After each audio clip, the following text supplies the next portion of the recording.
One of the things we want to be able to do if we're in that more anteriorly tilted position is be able to connect and find our proximal hamstrings. We can do that in a 90-90 position.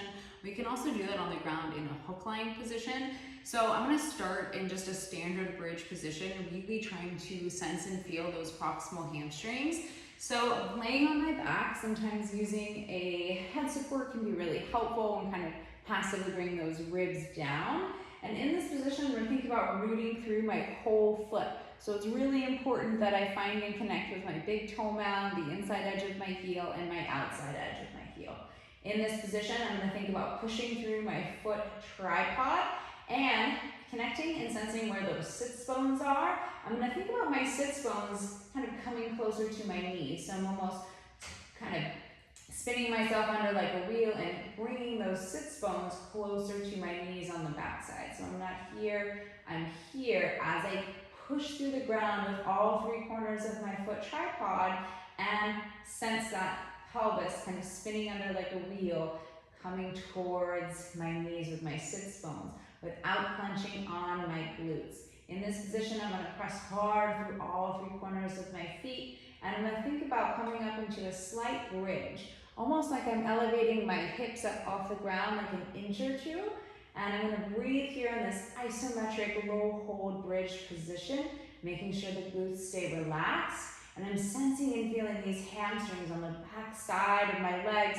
They're working really hard in this position as I'm holding that isometric bridge. I can even reach my arms up. And ideally, I'm holding for about 45 to 60 seconds here. We can slowly progress in time. So if you only hold for 10 to 15 at first, and then maybe progress over time, really pushing through all three corners of your feet as you reach the arms up and hold this isometric bridge. My pelvis is slightly elevated. You could slide a piece of paper under here because it's so low. Holding that position and breathing. I'm dragging on my heels, pressing through all three corners of my feet. My feet sometimes want to roll out, so I'm really connecting with the big toe mound, the inside edge of the heel. In this position, I start with the isometric. Make sure you're not squeezing on your glutes. Reaching up and breathing here. That slow, low bridge, hold isometric to connect with those hamstrings.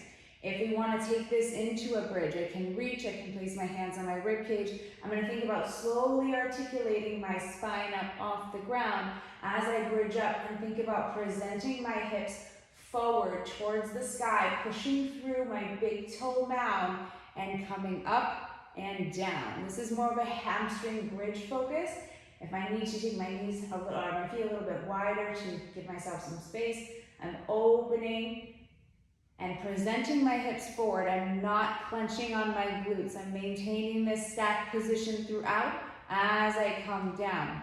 So I'm going from that isometric low bridge to more of a hamstring bridge as I take the pelvis down and up. Push through the big toe mound. Inhale.